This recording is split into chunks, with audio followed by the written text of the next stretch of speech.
Hay instituciones que participan en el cumplimiento de las finalidades del derecho penal y específicamente nos referimos a la Asamblea Legislativa, a la Policía Nacional Civil, a la Fiscalía General de la República, a la Procuraduría General de la República, juzgados con competencia en materia penal y centros penitenciarios. Así que vamos a empezar por explicar una de las instituciones fundamentales en este ejercicio. En ese sentido, pues vamos a hacer una pequeña introducción. Primeramente, ya hemos aprendido en el transcurso de esta materia que el derecho penal es un mecanismo de control social institucionalizado, viene del Estado, solo él puede ejercer el jus puniendi, solo él tiene esa facultad de castigar, pero que esta facultad tiene una finalidad, o sea, no es aplicar un castigo en virtud de venganza, en virtud de hacerle pagar al sujeto que ha cometido un delito, un mal por mal, sino que ese castigo tiene previsto una finalidad. Ya lo hemos estudiado en el artículo 27, inciso tercero, que los centros penitenciarios se han organizado con la finalidad de corregir al sujeto, de educarlo, de formarle hábitos de trabajo, y pues no se puede decir de que la pena solo tiene la finalidad de castigar. El derecho penal no sirve para ello. De hecho, la corriente neoconstitucionalista habla de un derecho penal liberal, de un derecho penal garantista que protege derechos fundamentales. En ese sentido, este control social llamado derecho penal, pues se fija múltiples finalidades. Ya hablé una de ellas, el castigo no es un mecanismo de venganza, es para resocializar al sujeto, pero tiene otras finalidades. Por ejemplo, mantener el orden social y una de las más importantes, la protección de bienes jurídicos tutelados. ¿Y qué son los bienes jurídicos tutelados? Bueno, son aquellos valores supremos de la persona humana que le permiten desarrollarse con normalidad, llámese la vida, llámese libertad, llámese dignidad humana. El derecho penal sirve para protegerlos, pero para cumplir con este cometido deben existir una serie de instituciones que ejecutan acciones de carácter punitivo, acciones de carácter penal, para poder dar cumplimiento a esta finalidad trazada por el derecho penal. Para ello, pues vamos a analizar en un primer momento la Asamblea Legislativa. Desde Montesquieu, cuando se hablaba de la teoría de los pesos y contrapesos, se estableció de que el poder tenía que estar repartido en entidades gubernamentales y que todas tenían la función de controlarse recíprocamente.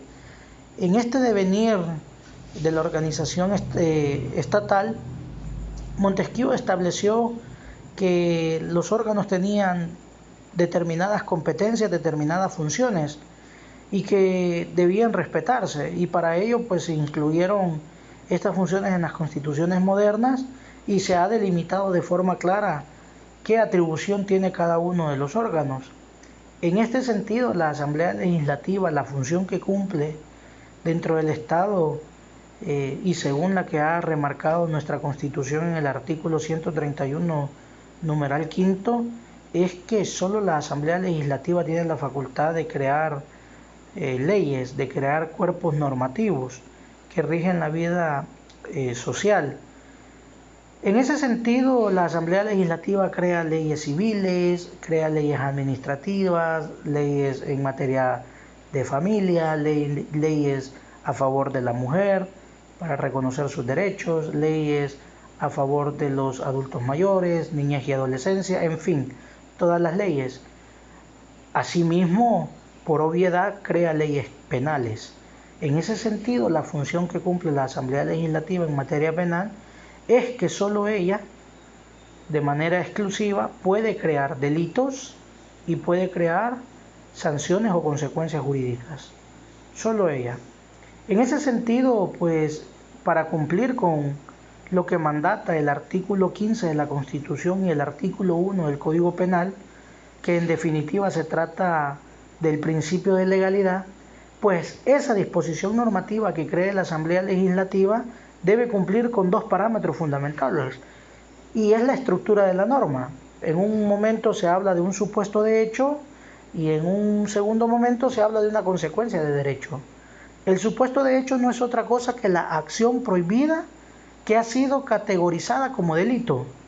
Y la consecuencia de derecho no es otra cosa que la pena que va a cumplir el sujeto que no cumpla con la prohibición establecida en el supuesto de hecho. Para explicarlo de forma más sencilla, cuando nos remitimos al artículo 128, que es el primer delito que regula nuestro Código Penal, que protege la vida, pues la redacción del texto dice: el que matare a otro será sancionado con 15 a 20 años de prisión. Supuesto de hecho, el que matare a otro. La acción que ha sido tipificada como delito es la muerte. Está prohibido matar a otro. ¿Cuál es la consecuencia de derecho? 15 o 20 años de prisión. Y esa facultad le corresponde únicamente a la Asamblea Legislativa. Cuando digo esto lo explico porque se ha dado una discusión innecesaria, por cierto, de que si el juez puede crear delitos. Obviamente no es una atribución judicial.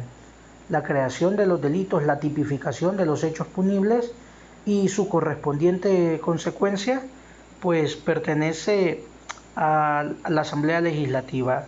¿Y por qué solo ella? Bueno, en virtud de un principio que se llama principio de reserva de ley. En latín pues se puede decir que es conocido como el principio nullum crimen nulla poena sine lege escrita, es decir, no hay crimen, no hay pena sin ley escrita.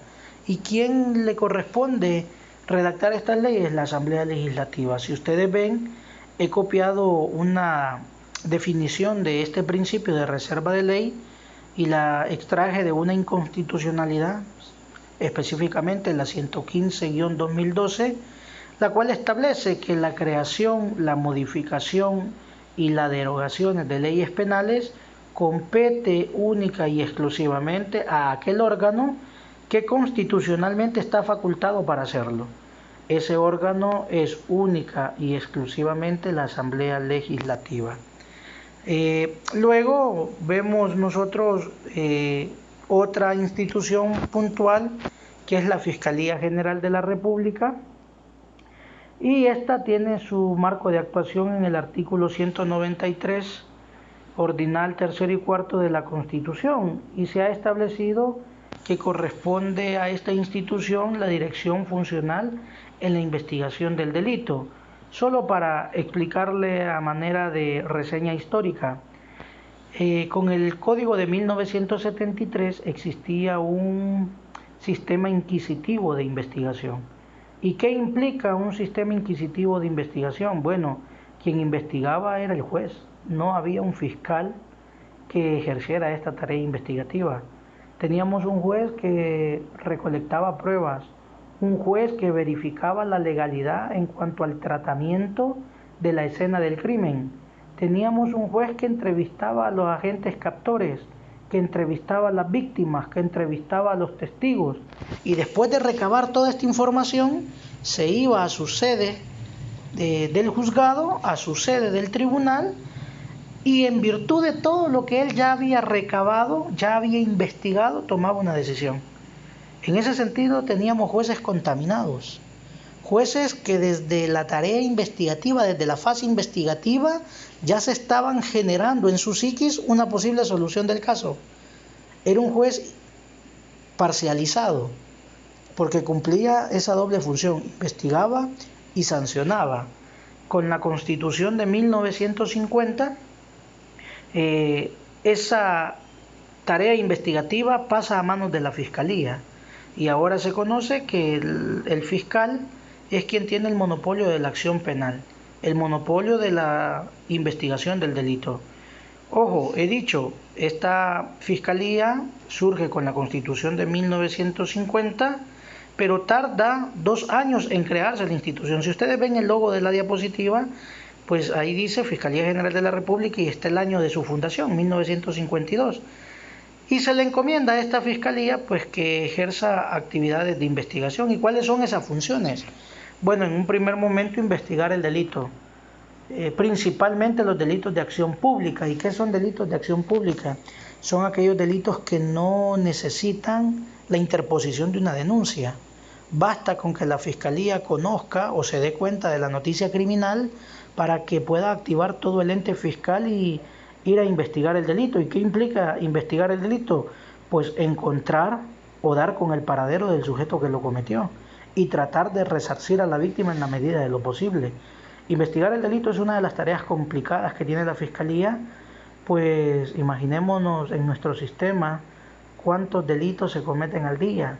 ¿Será que la Fiscalía tiene los recursos económicos, los recursos humanos para hacerle frente a esta criminalidad que nos afecta a diario?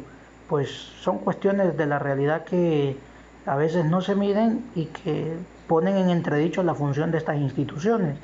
Pero además debe recabar prueba.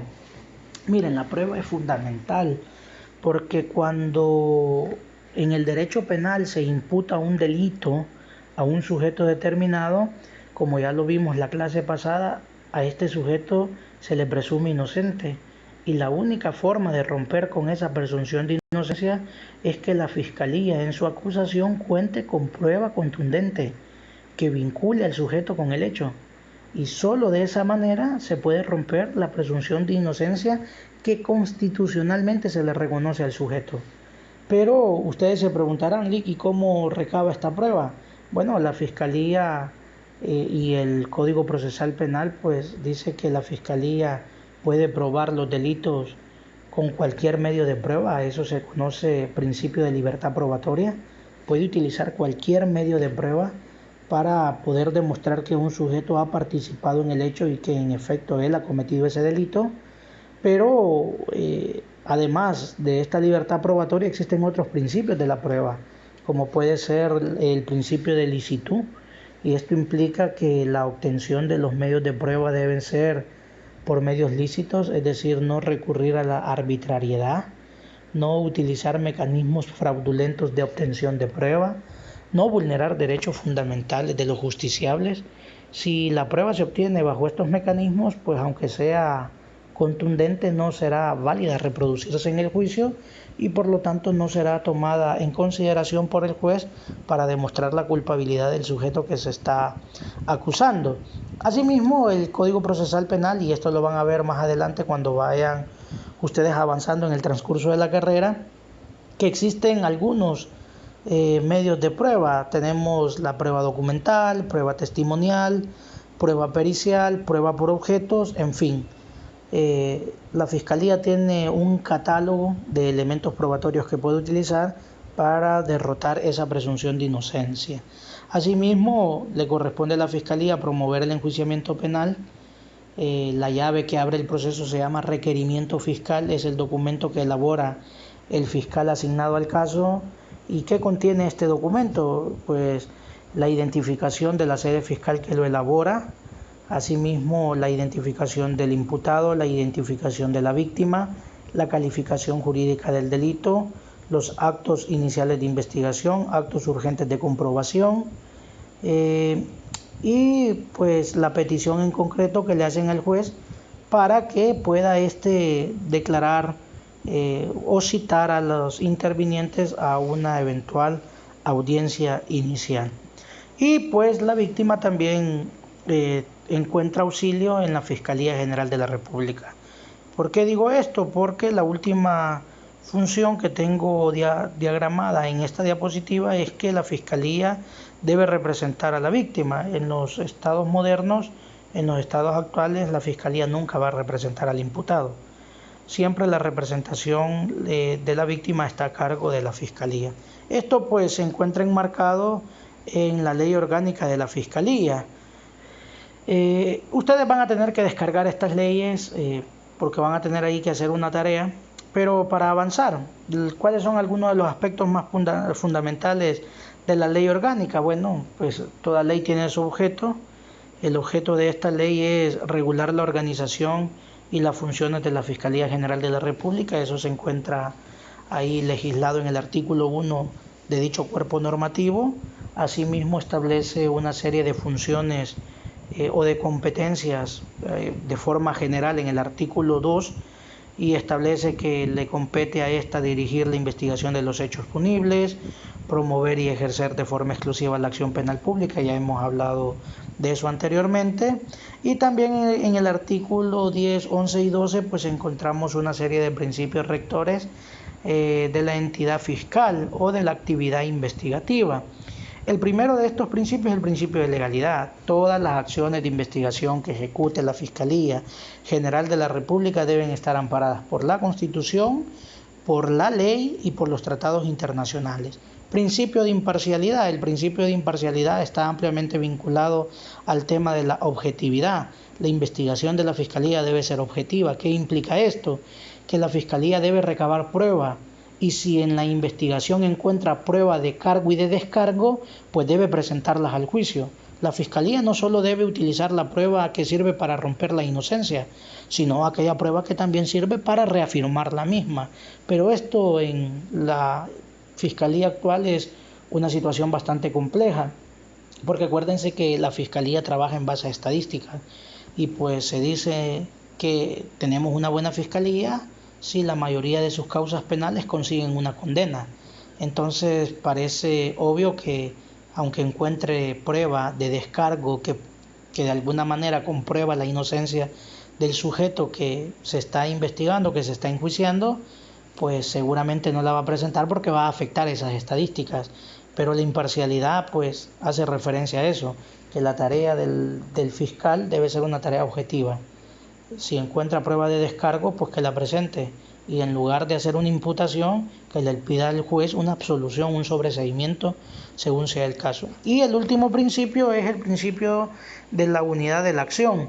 Este principio de la unidad de la acción hace referencia a que la Fiscalía, por medio del fiscal general, debe uniformar los criterios de interpretación de la ley y debe uniformar los criterios en cuanto a las técnicas de investigación. Asimismo, en el artículo 18 de ese cuerpo normativo, pues se enlistan las atribuciones que tiene esta entidad y que ya hemos hablado de ellas: dirigir el delito, recabar pruebas, promover el juicio penal y representar a las víctimas. Ahí pues hay un listado más amplio. Ustedes van a tener que reconocer estas funciones en el cuadro comparativo que realizarán en grupo. Bueno, ahora vamos con la Policía Nacional Civil. Vean, ¿se acuerdan? Allá en la introducción dijimos que el derecho penal tiene múltiples funciones: proteger derechos fundamentales, corregir al sujeto que entra en conflicto con el derecho penal, y una de las finalidades de las que también hablábamos era mantener el orden. Bueno, ¿qué hace la Policía Nacional Civil? Precisamente eso, mantener el orden, garantizar la seguridad, la tranquilidad pública, y también, ojo, esto es importante, presta colaboración en el procedimiento de la investigación.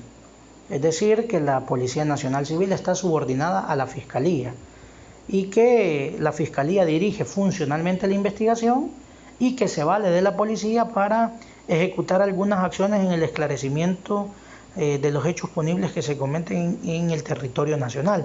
¿En dónde encontramos esta función? En el artículo 159, inciso 3 de la Carta Magna. Algunos autores dicen que la Policía Nacional Civil es el brazo fuerte del Estado. El Estado le ha permitido a esta la utilización de armas para mantener el orden. Ojo, pero es de tener cuidado. No implica que la policía puede realizar cualquier función o cualquier actividad, por así decirlo. Si va a utilizar la fuerza, solo debe ser ante una necesidad extrema. La fuerza debe ser la última opción que debe utilizar la Policía Nacional Civil. No obstante, pues el mismo Estado le ha dotado de armas, de instrumentos, para que en última instancia pueda utilizarla y cumplir con esa función de garantizar el orden. Asimismo, esta Policía Nacional Civil tiene su ley orgánica. Vamos a hacer el mismo juego mental. Primero vamos a hablar del objeto, vamos a hablar en este caso de algún código de conducta que tienen los agentes policiales para que ustedes vean cuáles son las exigencias de esta entidad gubernamental. Miren, el objeto de la ley, que lo van a encontrar ustedes en el artículo 1, pues es un copia y pega literal del artículo 159 que está en esta lámina anterior. Es un copia y pega. El legislador solo tomó lo que dice el artículo 159 y en la Ley Orgánica de la Policía Nacional Civil solo le puso que era la disposición número 1 y dijo ese es el objeto de la ley, pero le agregó algo fundamental y dice que todas las acciones que realice la Policía Nacional Civil, la última parte dice, debe ejecutarlas con estricto apego a los derechos humanos. Eso es importante reconocerlo y ustedes se preguntarán por qué. Miren, a nivel internacional los estados pueden ser declarados responsables por la vulneración de derechos humanos y las estadísticas indican que los estados son mayormente declarados responsables por las actuaciones de sus agentes policiales. Lo he dicho anteriormente, la policía puede utilizar la fuerza y cuando esa fuerza es desmedida, es desproporcional, es ilegítima, obviamente vulnera derechos humanos. Y si los estados de manera interna no corrigen esas situaciones, no investigan a los policías, no procesan a los policías y dejan eso en la impunidad y la víctima pone el reclamo, la denuncia ante organismos internacionales y estos organismos internacionales investigan y en efecto demuestran que el Estado ha vulnerado derechos humanos, van a seguir un caso, van a abrir un caso y el Estado puede eventualmente ser castigado y condenado por vulneración de derechos humanos. Entonces la ley remarca eso. Mire, policía, puede utilizar la fuerza, pero no se excede en la misma. ¿Por qué? Porque puede vulnerar derechos humanos. Para ello realiza o ejecuta un código de conducta dentro de la misma ley que se encuentra enmarcado en el artículo 25. Y lo primero que impone es el cumplimiento del principio de legalidad. ¿Por qué? Porque dice que todos los agentes estatales deben respetar los deberes que impone la ley, sirviendo a la comunidad y protegiendo a las personas contra actos ilegales. Lo primero que debe hacer la policía es cumplir con lo que establece la ley, la Constitución y los tratados internacionales. Y pues a partir de este código de conducta es que surge el lema de la policía, servir y proteger entre todos. Posteriormente, la policía debe respetar la dignidad humana y defender los derechos humanos de todas las personas, principalmente de las víctimas y también las del imputado. No debe excederse en el tratamiento de la población reclusa, no debe hacerlo, si lo hace estará vulnerando derechos universales. Y ojo, el último que he incluido en esta lámina es que ningún miembro de la policía puede tolerar actos de tortura, tratos crueles, inhumanos, degradantes, no puede hacerlo. Eso pues a todas luces vulnera la dignidad humana que nos identifica y nos diferencia del resto de los seres que cohabitamos el mundo. La policía no puede hacerlo, por ningún motivo puede hacerlo y eso es importante conocerlo. Asimismo, ¿cuáles son algunas de las funciones? Pues ustedes lo van a ver en la ley.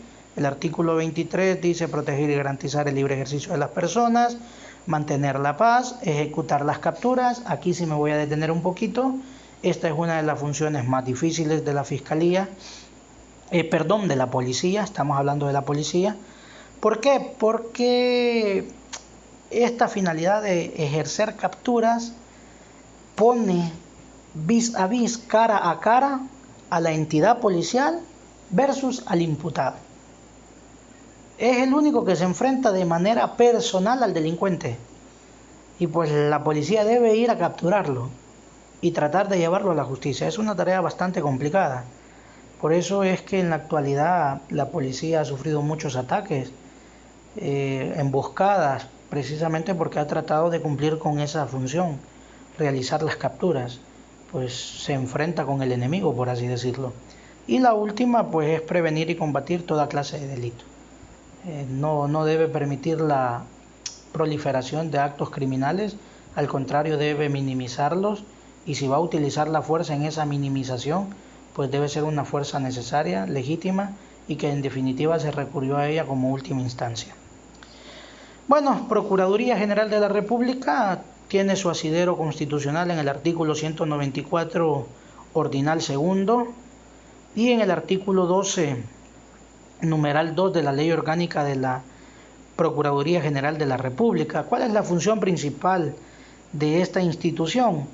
Pues prestar asistencia legal a los imputados. Así como la Fiscalía representa a la víctima, la Procuraduría General de la República debe representar al imputado. El imputado no puede quedarse sin defensa técnica. Es decir, si este imputado no tiene los recursos económicos suficientes para pagarse un abogado particular, pues debe existir una entidad que garantice el derecho de defensa procesal del imputado. Que si existe un ente que lo ataca, que lo imputa, que lo acusa de un delito, pues el mismo Estado también debe garantizarle a este una defensa técnica por otra entidad gubernamental. Y en este sentido es el Estado contra el Estado, cuando actúa la Fiscalía y la Procuraduría. Las dos son entidades del Estado. Uno defiende a la víctima e imputa un delito a un sujeto determinado, y la Procuraduría por su lado lo defiende. Entonces, estas son las funciones que ejerce la Procuraduría. Ejercer la defensa técnica tanto de adultos como de menores de edad. ¿Por qué traigo esto a colación? Porque el sujeto que realice esa defensa pues debe estar capacitado. Si ustedes se acuerdan del caso Agapito Ruano, la Corte Interamericana de Derechos Humanos le indicó al Estado salvadoreño que no había cumplido, la Procuraduría no había cumplido diligentemente su función. Dicho de otra manera, había llegado al juicio, pero que no había hecho una defensa real. Solo había cumplido con un formalismo más. Decir, ¿tiene representante? Sí, sí tiene representante, pero no había ejecutado las funciones esperadas por esta institución. Como lo dije anteriormente, representa a adultos y a menores de edad. En ese sentido, si estamos representando a un adulto, pues el abogado o el procurador que defiende debe conocer todas las reglas del proceso penal común para adultos. Y si es un menor de edad al que está representando, pues debe conocer las reglas específicas de la ley penal juvenil. En este sentido, el procurador debe tener mucho conocimiento para poder ejercer una debida defensa. Asimismo, proporcionar por medio de defensor público asistencia legal en cuanto a la vigilancia penitenciaria. Estoy viendo un error ahorita en la diapositiva, voy a tratar de corregir antes de subirlo a Canvas, pero el 3 y el 4 es una sola función. Proporcionar por medio de la defensa pública asistencia legal en cuanto a la vigilancia penitenciaria y la ejecución de la pena. ¿A qué hace referencia esto?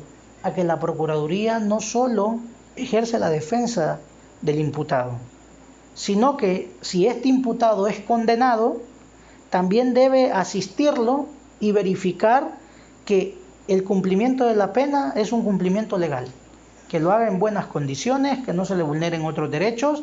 Es decir, el acompañamiento es íntegro.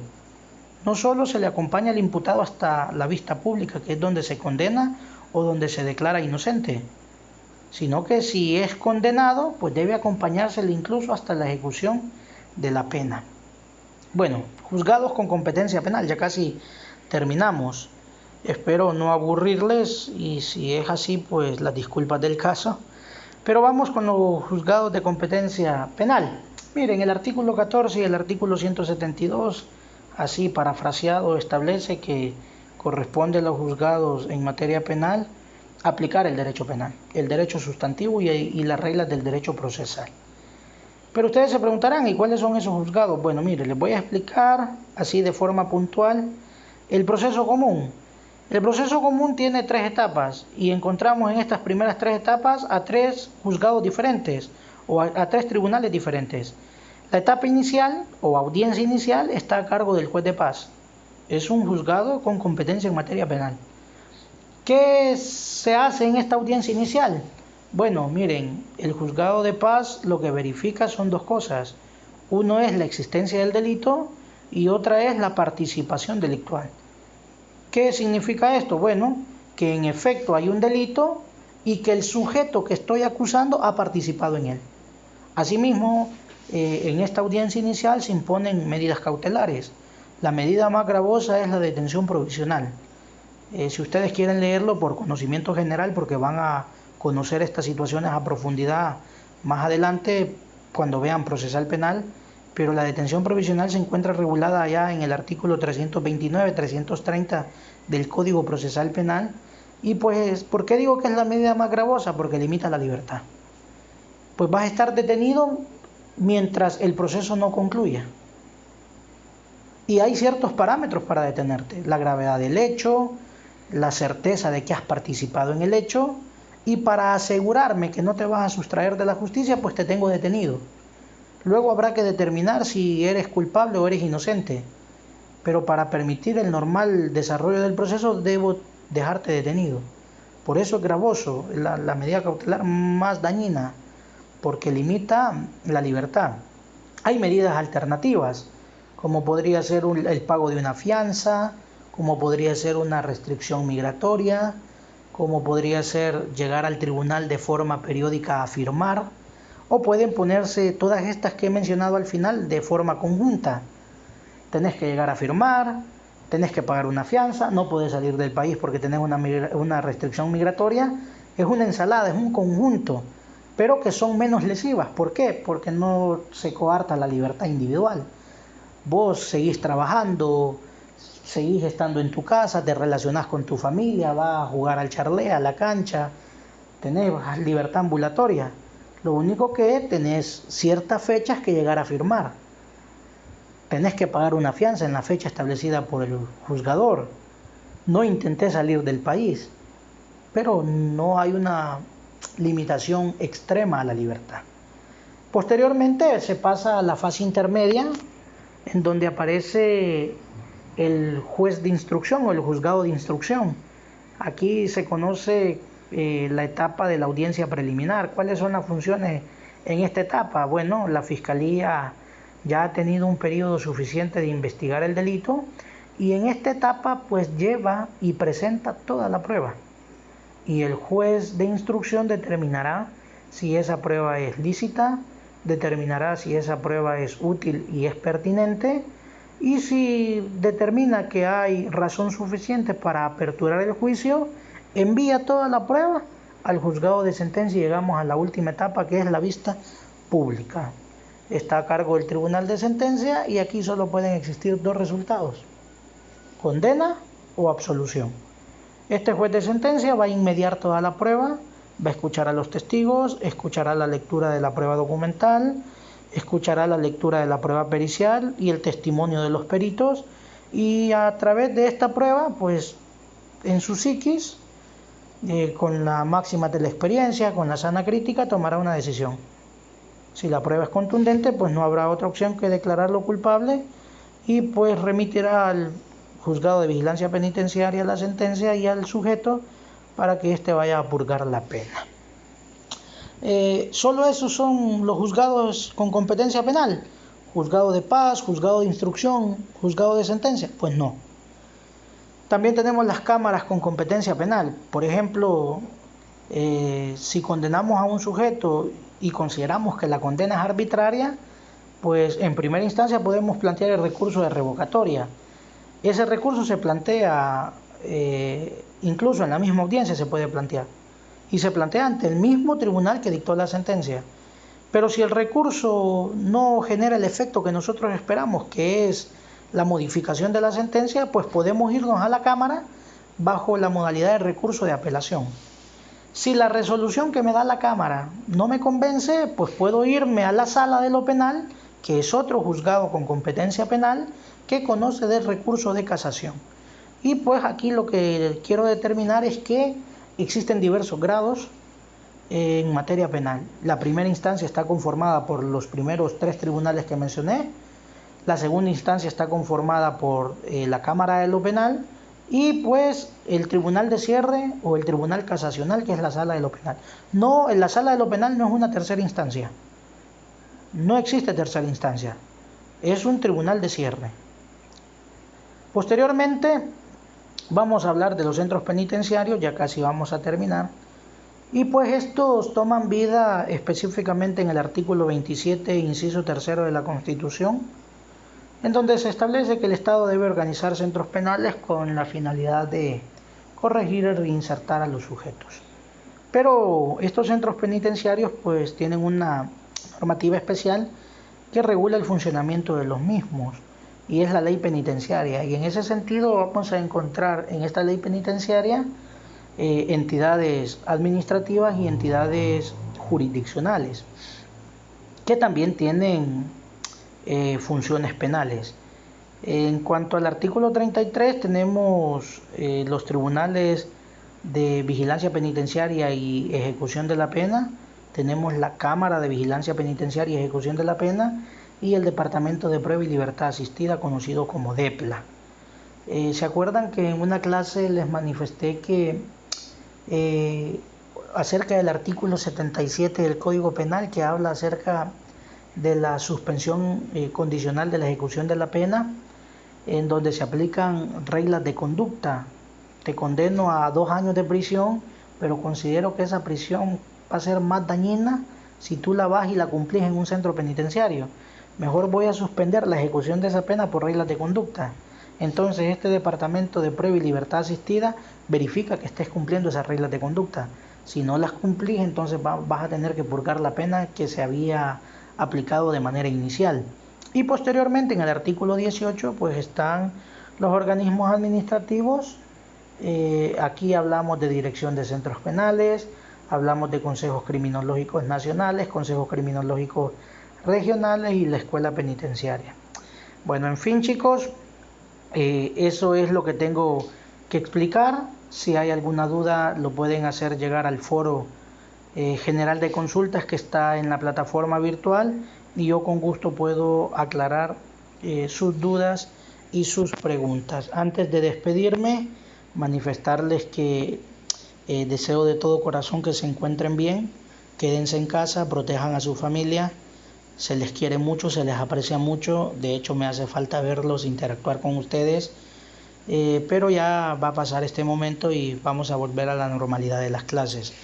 Ahora bien, chicos, les he dejado este cuadrito por ahí para que ustedes puedan leer sobre la historia de la Fiscalía, historia de la Policía Nacional Civil, historia de la Procuraduría, y pues solo le van a dar clic ahí, control clic, donde dice historia de la FGR, historia de la PGR y así sucesivamente, y los va a remitir a internet y ustedes ahí van a leer la historia de estas instituciones.